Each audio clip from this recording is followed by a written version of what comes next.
el día de hoy veremos cómo la gracia de Dios nos lleva a ser llenos del Espíritu Santo. Ese es el título de nuestra enseñanza del día de hoy. La gracia nos lleva a ser llenos del Espíritu.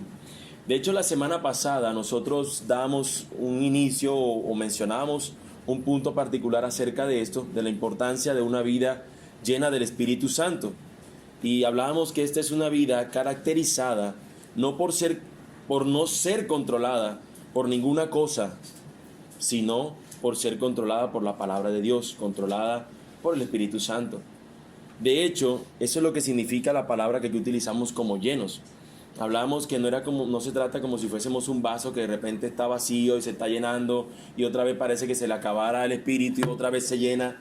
No nos está diciendo eso, porque la palabra de Dios ya nos ha dicho precisamente en esta carta que cuando el creyente cree, el Espíritu Santo le sella. Entonces ya tenemos la presencia del Espíritu Santo. Lo que nos está hablando aquí es acerca de un control. Mientras el embriagarse, el consumo del vino, lo que produce en la persona es descontrol, lo que produce el Espíritu Santo en el creyente es control.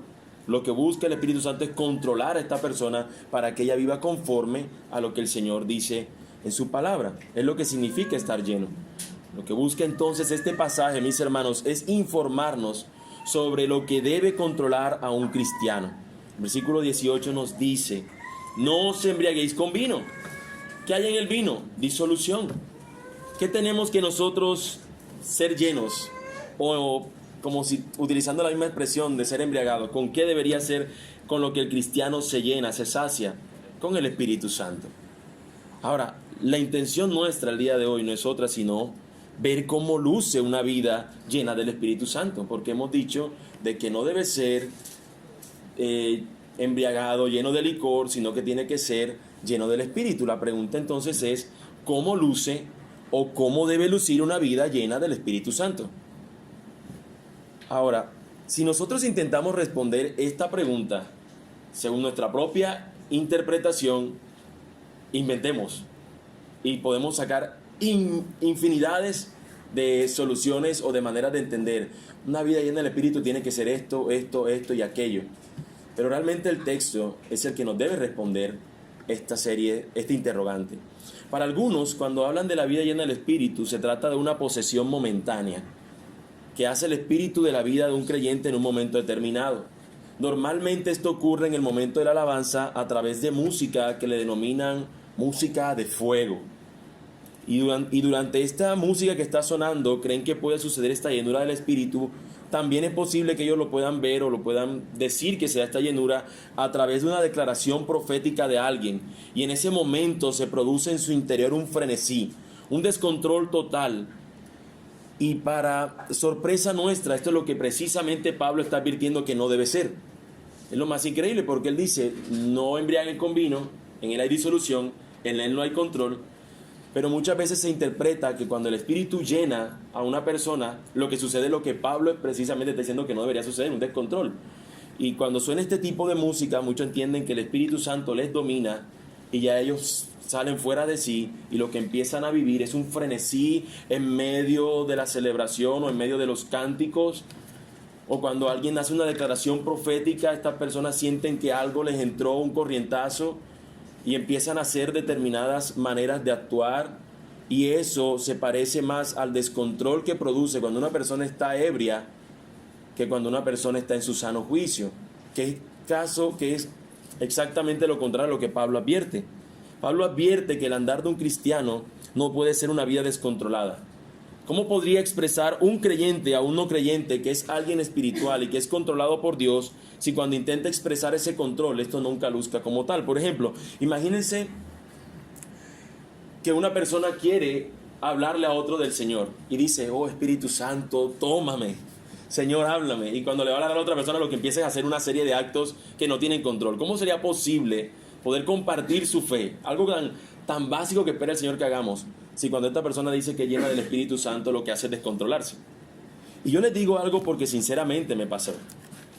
Era un amigo en la universidad y cuando yo empecé, parte de mi testimonio es que cuando empecé a ir a la iglesia, yo inmediatamente no era un cristiano fiel, sino que era un cristiano con un pie aquí y un pie allá. Y bueno, para algunos que me preguntan, yo empecé a ir a la iglesia a los 17 años y a los 19, que siento que fue el momento donde hizo un clic mi vida y donde realmente me entregué 100% al Señor. Ya estaba en la universidad, fue como más o menos al tercer semestre, y empecé a hablar con un amigo que era cristiano, ver cómo él vivía su fe. Y cuando él me empieza a compartir de su fe, de cómo él vivía su cristianismo, de repente él me estaba hablando y había una pausa que él hacía, cerraba sus ojos y había como si él sintiera un corrientazo, y hablaba en algo que yo no entendía, y yo me quedé sorprendido, y luego volví otra vez a hablarte normal, como si otra vez estuviera hablando contigo, y eso lo hacía con frecuencia, y eso para mí era de incomprensión, no podía comprender. Entonces es el punto que yo quiero mostrar acá. No puede ser que la llenura del Espíritu Santo se trate de algo así. No quiere decir que nosotros le coloquemos a Dios un freno donde Él no pueda actuar en nada. Simplemente que Dios es un Dios donde todo lo ordena, y donde nos dio a todos habla, y donde nos dio entendimiento para poder comunicarnos, para poder expresar con verdad su palabra. De hecho, Él mismo ha permitido que el esfuerzo de seres humanos sean para que nosotros tengamos, por ejemplo, una Biblia al español. De nada nos serviría una Biblia en un idioma donde no podemos entenderla, de modo que Dios, el esfuerzo que siempre hace para comunicar al hombre es a través de cosas que Él puede entender. Y lo mismo sucede con esto de la llenura del Espíritu. No es algo donde nosotros vayamos a decir, no puedo entenderlo. Y la excusa que muchas veces se usa para eso es decir, es que el hombre natural no entiende las cosas del hombre espiritual. Y ese texto no nos está hablando de eso.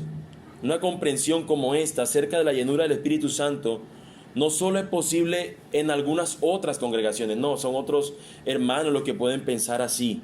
No, mis hermanos. De hecho, nosotros también podemos llegar a esas conclusiones.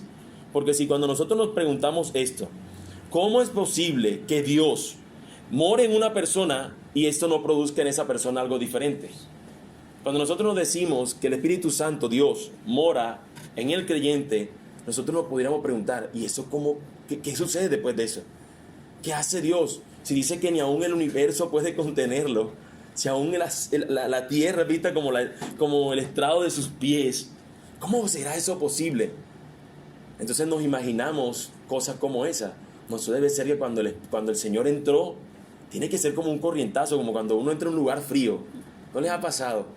Que uno siente como que algo en la parte sensorial de nuestro cuerpo se activó y nos hizo sentir algo, la piel se nos puso de gallina. ¿Será que algo como eso es lo que quiere decir este texto? Porque muchas veces nuestras emociones podrían ser engañosas. ¿Cuántas veces nosotros, sin darnos cuenta, estamos bajo el efecto de un campo electromagnético y nuestro cuerpo está reaccionando con los vellos elevados? Y no quiere decir eso exclusivamente que esté la presencia del Señor allí. Nuestras emociones y sensaciones nos podrían engañar, pero en cambio la palabra de Dios permanece para siempre, y a ella es la que nosotros debemos confiar. ¿Cómo luce una vida llena del Espíritu Santo? Es lo que nosotros deberíamos buscar. Si respondemos nosotros basados en nuestras propias opiniones, errores como estos llegaremos a cometer. Pero si en cambio lo que hacemos es responder a esta pregunta basados en la palabra de Dios, camino de verdad y camino de no error es el que nosotros vamos a transitar. Si nosotros buscamos realmente la dirección en la palabra. Así que, mis hermanos, volviendo a la pregunta que hice anteriormente, ¿cómo luce o debe lucir una vida llena del Espíritu Santo? Yo les pregunto, ¿dónde ustedes y yo buscaremos esa respuesta? En las Escrituras. Debemos buscarlas en las Escrituras, en la palabra de Dios. Y este texto, mis hermanos, nos arroja luz al respecto, nos arroja una descripción, acerca de esto. Nos presenta cómo debe lucir una vida llena del Espíritu Santo. Y yo espero que podamos ver esto a la luz de 3 encabezados. A esos 3 encabezados los he llamado evidencias. Y dichas evidencias son las que debemos tener como cristianos que somos llenos del Espíritu. La primera evidencia es el canto y alabanza al Señor. La segunda evidencia, gratitud al Señor. Y la tercera evidencia, sometimiento los unos a los otros. Primera evidencia, canto y alabanza al Señor.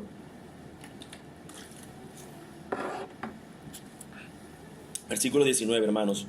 Hablando entre vosotros con salmos, con himnos y cánticos espirituales, cantando y alabando al Señor en vuestros corazones. Recordemos que lo que Pablo ha hecho es establecer un paralelo y anima a los creyentes a ser controlados por el Espíritu en lugar de ser enajenados por el alcohol. Ser más bien controlados es estar bajo los efectos del Espíritu Santo, no bajo los efectos de ninguna otra cosa. Y la consecuencia inicial, la primera evidencia para estas personas que están controladas por el Espíritu Santo es que deben cantar con gracia en sus corazones. Una persona bajo los efectos del alcohol es una vergüenza en ocasiones, o en muchas ocasiones, o en la mayoría de las ocasiones. Pero alguien embriagado del Espíritu canta y canta con gracia en su corazón. En ocasiones nosotros no venimos con mucho ánimo a la iglesia. Venimos desanimados o tal vez desalentados, y cantar para nosotros no es apetitoso. No es algo que queramos hacer. Pero incluso allí, mis hermanos, en medio de tales estados de ánimo, podemos proclamar al Señor, majestuoso sobre todas las cosas, el Dios que adoramos.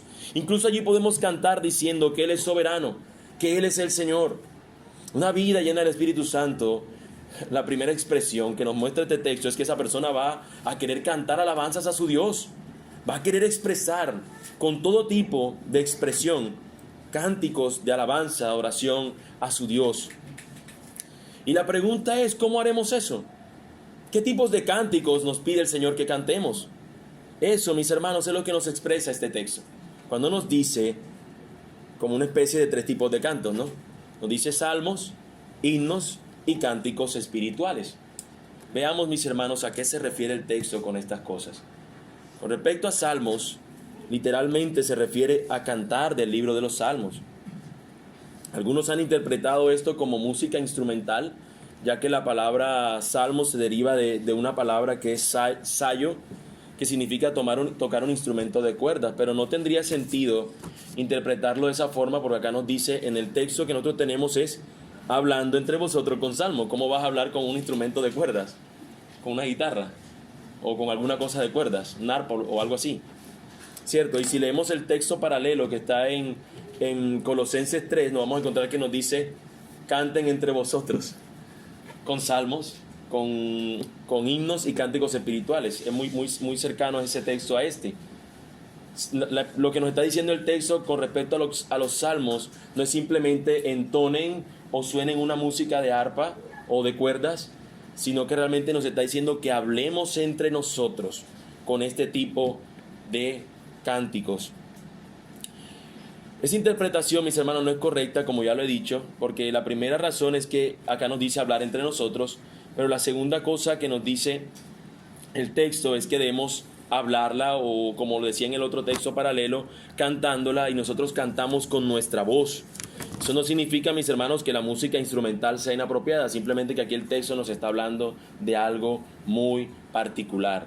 Cantándonos salmos, hablando entre vosotros con salmos. Esa es una evidencia del Espíritu Santo. Pero también nos dice himnos. Aunque esta palabra también podría utilizarse para referirse a los salmos, se refiere más bien a una oda religiosa, a una composición dividida en estrofas o partes iguales de carácter solemne. En la antigüedad existía un tipo de música que se conocía como música religiosa. Y estoy hablando de antigüedad en la época de Pablo.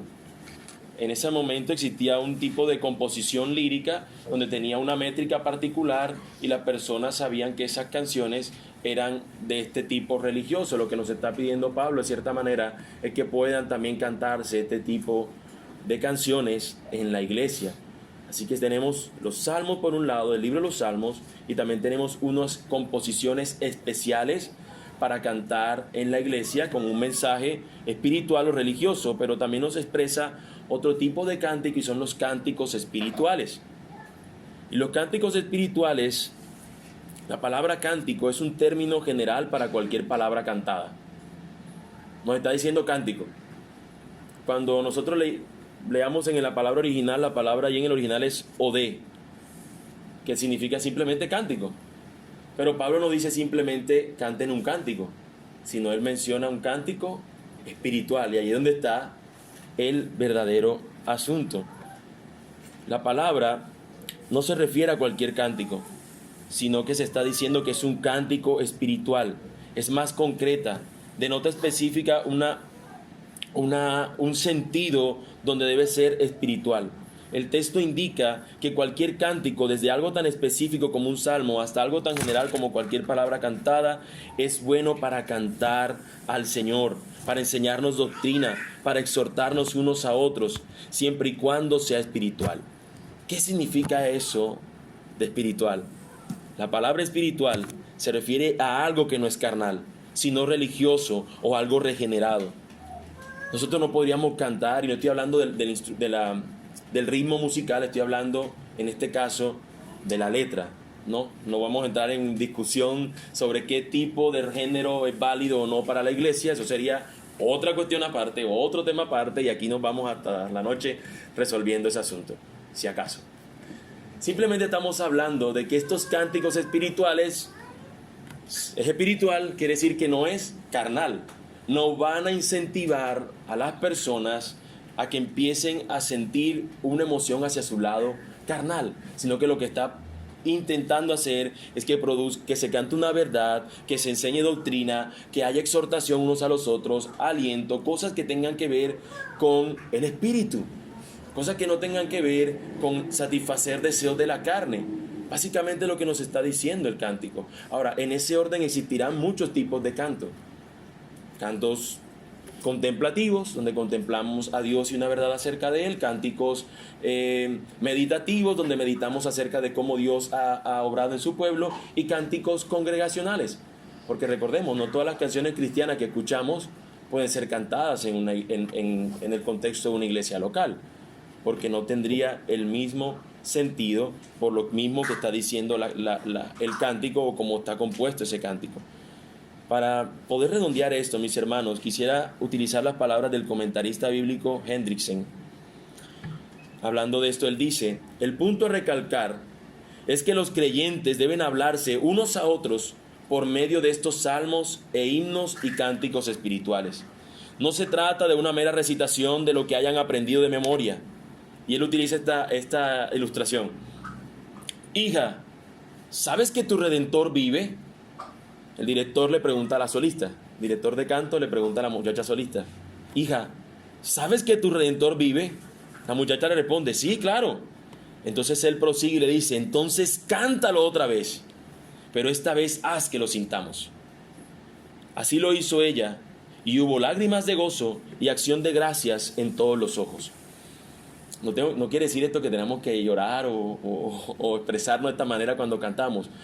Pero cuando nosotros cantamos canciones como El Poder de la Cruz y recordamos todo lo que esa canción, por colocar un ejemplo de una canción que cantamos ahorita, El Poder de la Cruz, y estamos viendo todo lo que Jesús fue haciendo desde saliendo del pretorio y hasta el camino al Gólgota, y ver cómo lo está narrando en esa canción, y nosotros pensar que todo Él lo hizo para perdonarnos, debe producir en nosotros algo distinto. Ahora imagínate tú pudiendo hablar de eso con tu hermano.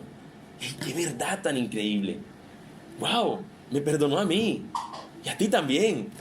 ¡Qué increíble es nuestro Dios! Es lo que nos está tratando de decir el texto, es que esto espiritual es lo que deben estar hablando y por supuesto cantando estas personas. Es claro, mis hermanos, que nuestras emociones no deben ser producidas por el sonido de los instrumentos necesariamente. No es lo que haga la caja o el piano, que es lo que nosotros utilizamos como elemento, o lo que haga otro instrumento musical.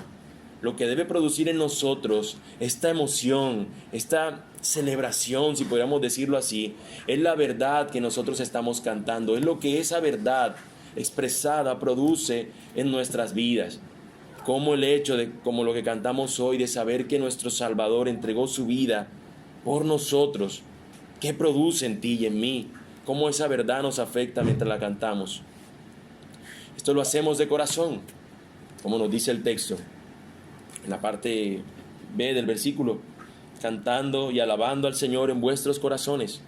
No lo hacemos con un sentido de celebración desordenada. No lo hacemos haciendo un trencito por todo el lugar para celebrar estas canciones que están sonando. No lo hacemos con una algarabía para que sientan los demás que estamos alabando a nuestro Dios con nuestras fuerzas. Lo hacemos de corazón, hablando estas verdades de corazón para la gloria y honor de nuestro bendito Señor y Salvador Jesucristo. Esto, mis hermanos, debería cambiar la manera como nosotros cantamos. Es una manera distinta a la del mundo. Es una manera donde nosotros no celebramos que una persona en particular, qué bien toca. No le decimos, hermano, qué bueno puedes hacer tal cosa. Realmente celebramos lo que estamos cantando, esa verdad que expresamos a nuestro Dios, distinto a lo que haría cualquier persona del mundo. Por eso esto es una evidencia de la llenura del Espíritu. Por medio de salmos, de himnos y de cánticos espirituales, los creyentes manifiestan su gratitud hacia Dios.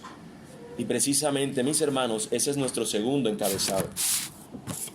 La segunda evidencia es la gratitud al Señor.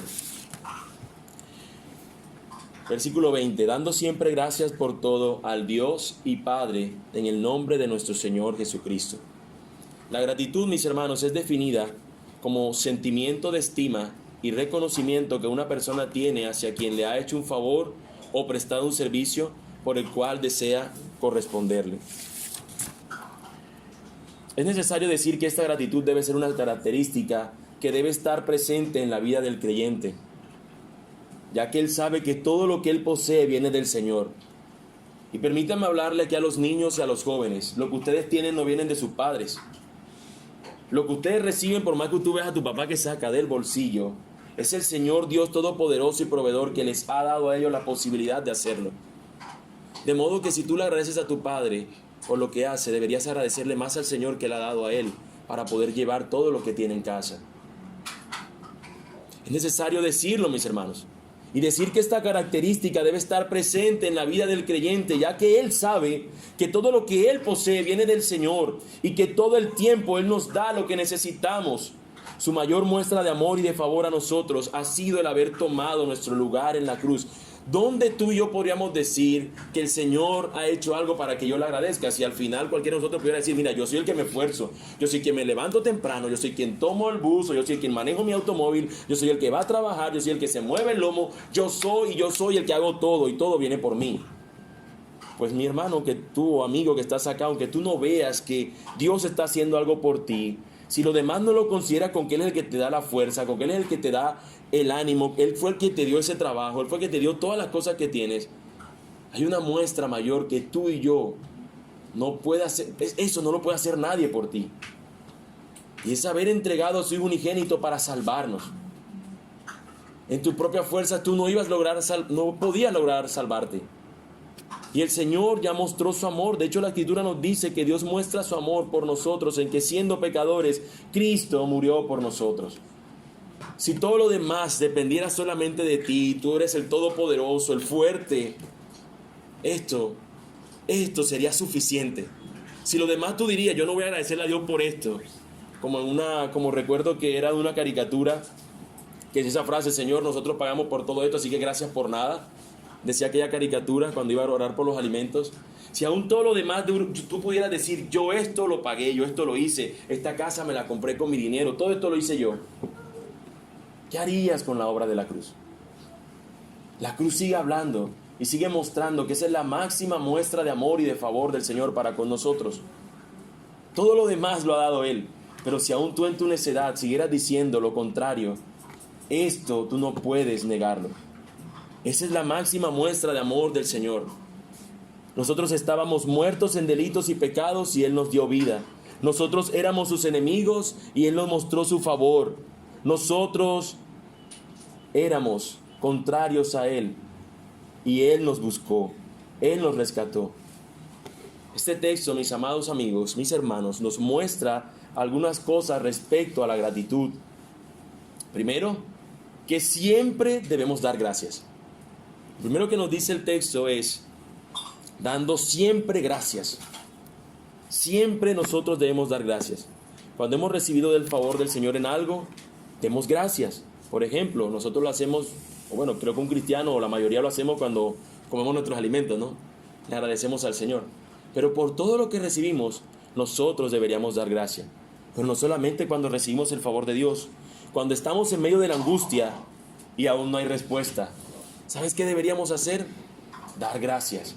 Jonás cuando estaba allí en la ballena no, en el gran pez, la ballena, la costumbre, cuando estaba en ese pez, dentro del vientre del gran pez, él agradece al Señor. Él expresa una gratitud al Señor. Y esa debería ser también nuestra manera. Es una forma de hacer evidencia de que somos llenos del Espíritu. Le agradecemos al Señor en todo tiempo. Le agradecemos cuando estamos pasando una dificultad. Alabamos su nombre cuando eso sucede, porque sabemos que el Dios soberano tiene el control de todas las cosas. Cuando nosotros no hemos experimentado la prueba, cuando una prueba no ha iniciado, pero ya empezamos a ver brotes de ella, demos gracias al Señor, porque Él ha prometido darnos la salida en medio de pruebas. Como bien dijo alguien una vez, los creyentes pueden y deben dar gracias siempre, porque no existe ni un solo momento en que no se hallen bajo el ojo atento de Jehová, cuyo nombre mismo indica que sus misericordias son inmutables y que jamás fallarán. Deberíamos nosotros agradecerle en todo tiempo. Y eso es lo que nos dice este texto, que esa gratitud debemos darla al Señor siempre. Debe ser todo momento, nos dice el texto, dando siempre gracias. ¿Por qué cosas? Por todo, por lo que Él hace, por lo que Él ha dicho en su palabra que ha de hacer y por lo que nosotros confiamos en que Él puede hacer. Pero otro detalle es que nosotros, que nos da este texto, es que agradecemos profundamente a nuestro Señor en el nombre de Jesucristo. Y aquí algo que agrega este texto. La razón de esto es que fue por Él. Fue Él quien ganó todas estas bendiciones para nosotros, como nos dice Romanos 8:32. Nos dice la palabra que el Señor no escatimó a su propio Hijo, sino que lo entregó por todos nosotros. ¿Cómo no nos dará también con Él todas las cosas? Nosotros le agradecemos en el nombre de Jesús, porque es por Él y para Él, como cantábamos, que han sido dadas todas las cosas, que son todas las cosas. Así que nosotros le agradecemos al Señor en nombre de Jesús. Gracias en el nombre de Jesús no significa que cada vez que recibamos algo simplemente digamos, Señor, gracias en el nombre de Jesús, amén.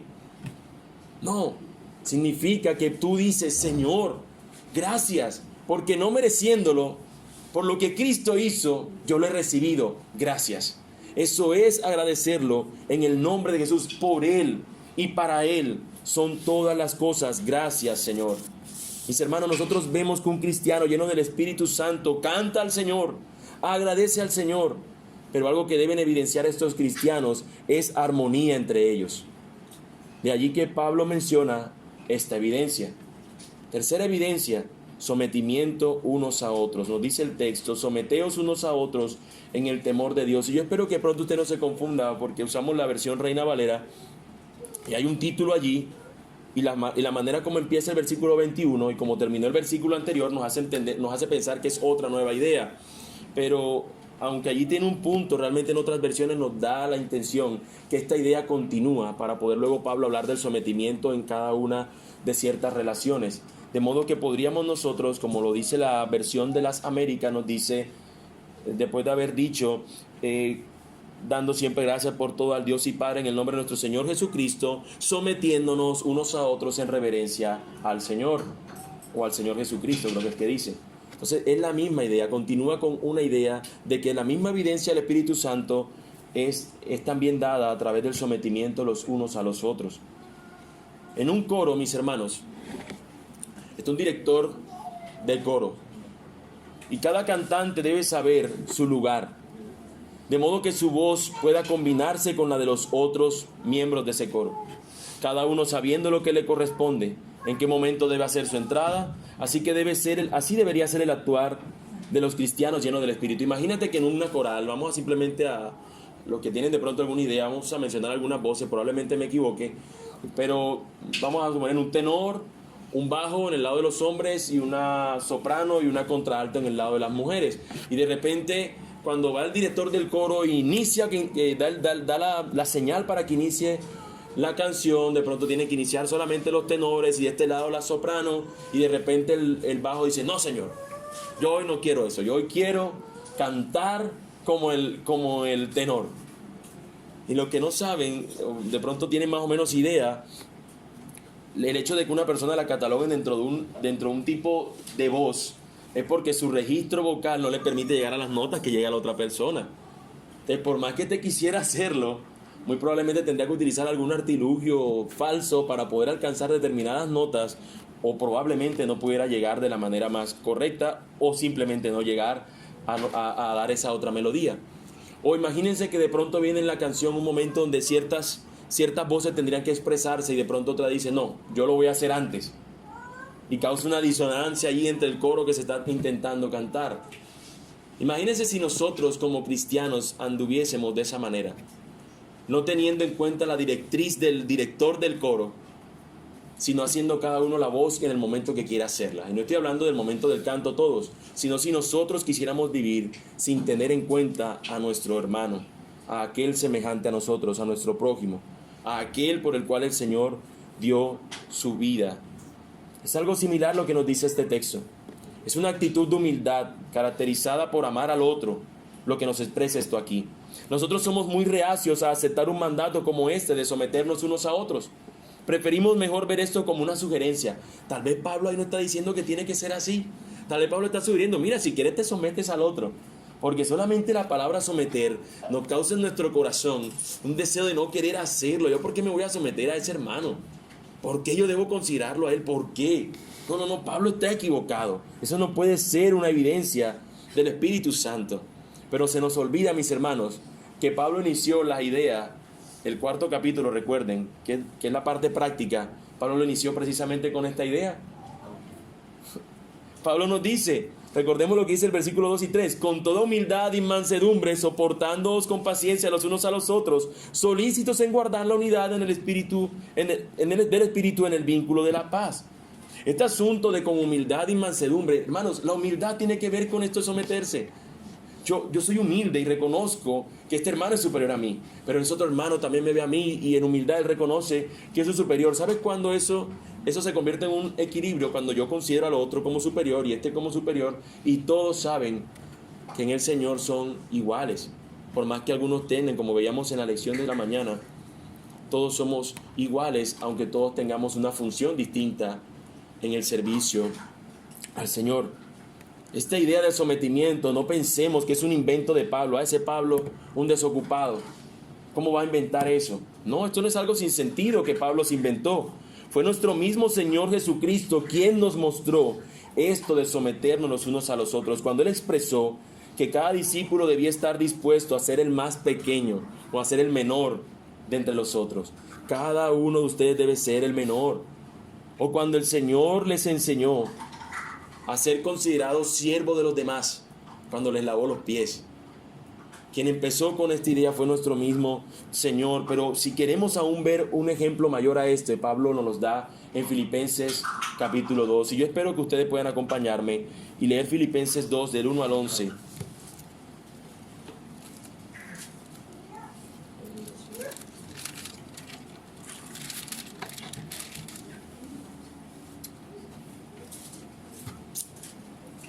Nos dice la palabra del Señor: por tanto, si hay alguna consolación en Cristo, si algún consuelo de amor, si alguna comunión del Espíritu, si algún afecto entrañable, si alguna misericordia, completad mi gozo sintiendo lo mismo, teniendo el mismo amor.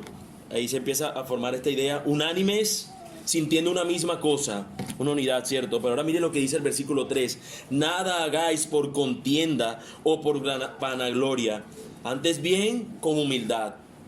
¿De qué manera? Estimando cada uno a los demás como superiores a él mismo. Considero a mi hermano como superior a mí mismo. Pero Pablo, ¿por qué? Lo que nos enseña este mundo no es algo como eso. ¿Por qué tú quieres esta idea? Y él sigue diciéndonos, no mirando cada uno por lo suyo propio, sino cada cual también por lo de los otros. ¿Por qué, Pablo? Porque debemos tener el sentir de Cristo. Haya pues en ustedes este sentir que hubo también en Cristo Jesús. ¿Qué hizo Cristo Jesús? El cual, siendo en forma de Dios, Él era Dios, no estimó el ser igual a Dios como cosa que aferrarse, sino que se despojó a sí mismo, tomando forma de siervo, hecho semejante a los hombres, y estando en la condición de hombre, se humilló a sí mismo, haciéndose obediente hasta la muerte y muerte de cruz. Por lo cual Dios también le exaltó hasta lo sumo y le dio un nombre que es sobre todo nombre, para que en el nombre de Jesús se doble toda rodilla de los que están en los cielos y en la tierra y debajo de la tierra, y toda lengua confiese que Jesucristo es el Señor, para gloria de Dios Padre. Mis hermanos, Cristo nos mostró un ejemplo de sumisión. Es un ejemplo de humildad. Él entregó su vida por nosotros, y piénsalo de esta manera.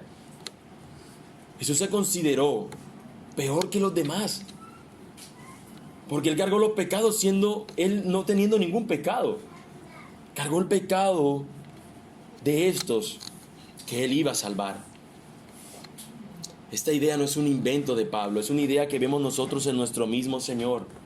Nosotros vemos, mis hermanos, que llenos del Espíritu Santo, Jesús siempre tuvo este mismo actuar, este mismo sentir de servirle a los otros.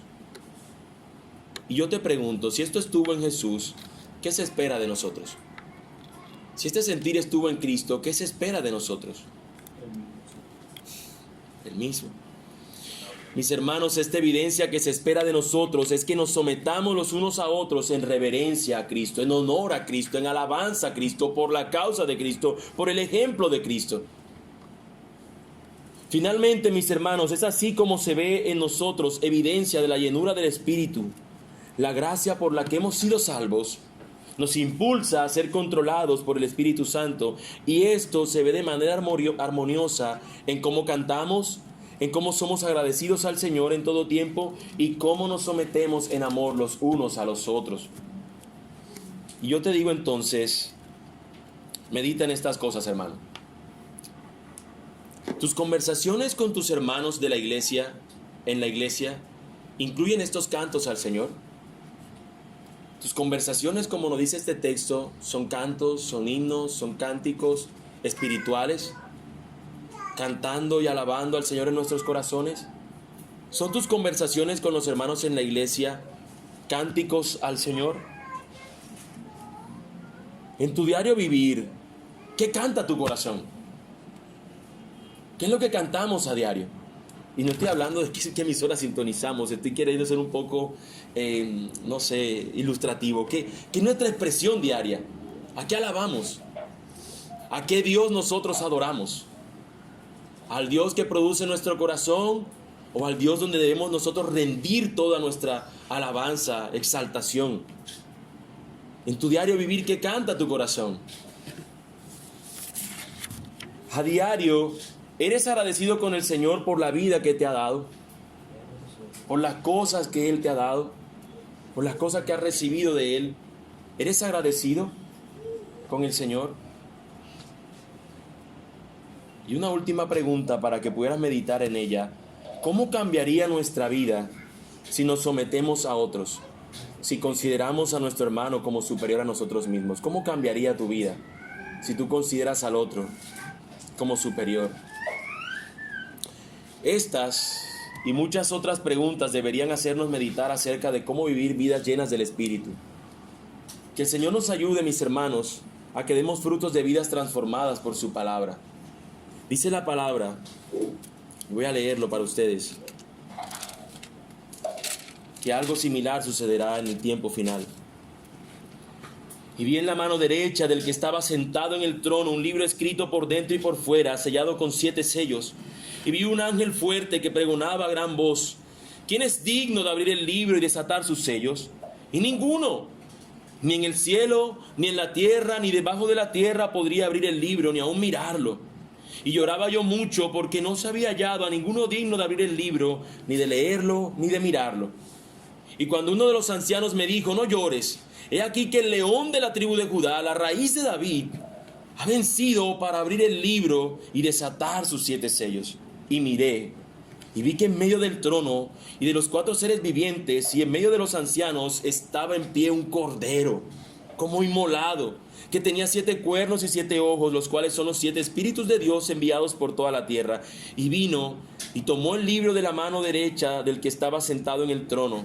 Y cuando hubo tomado el libro, los 4 seres vivientes y los 24 ancianos se postraron delante del Cordero. Todos tenían arpas y copas de oro llenas de incienso, que son las oraciones de los santos. ¿Qué hacían estas personas? Cantaban un cántico nuevo diciendo: digno eres de tomar el libro y de abrir sus sellos, porque fuiste inmolado y con tu sangre nos has redimido para Dios de todo linaje y lengua y pueblo y nación, y nos has hecho para nuestro Dios reyes y sacerdotes, y reinaremos sobre la tierra.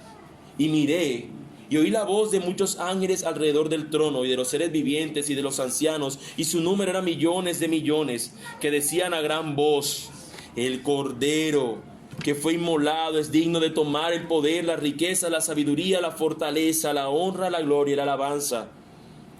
Y a todo lo creado que estaba en el cielo y sobre la tierra y debajo de la tierra y en el mar, y a todas las cosas que en ellos hay, oí decir al que está sentado en el trono y al Cordero, sea la alabanza, la honra, la gloria y el poder por los siglos de los siglos. Los 4 seres vivientes decían: amén. Los 24 ancianos se postraron sobre sus rostros y adoraron al que vive por los siglos de los siglos. Mis hermanos, el Espíritu Santo, quien ha obrado en nosotros para convencernos de pecado, de justicia y juicio, para iniciar esa obra de salvación en nosotros, para seguir obrando en nosotros en la santificación, para que al final de los días nosotros seamos glorificados. Ese mismo Espíritu es el que nosotros buscamos, ese control de Él, actuando de esta forma. Y en el día final, nosotros estaremos ante este Señor, ante este Dios cantando: cuán digno eres tú, Señor, de recibir toda gloria, toda alabanza, toda exaltación. Yo te pregunto entonces, amigo mío que estás aquí, que tal vez has escuchado este mensaje de la mañana de hoy y estés razonando que probablemente nada de lo que hemos dicho tiene que ver contigo, porque al fin y al cabo no eres cristiano. Pero amigo, déjame decir que la vida llena del Espíritu también puede ser posible para ti si tú vas a Cristo en arrepentimiento y fe. Si te arrepientes de tu mal camino y si vas a Cristo creyendo en Él como tu Salvador, poniendo tu confianza en lo que Él ha hecho para salvarte. Deja a un lado tu vida de descontrol, tu vida donde no es el Señor quien reina, quien impera, como leíamos al principio.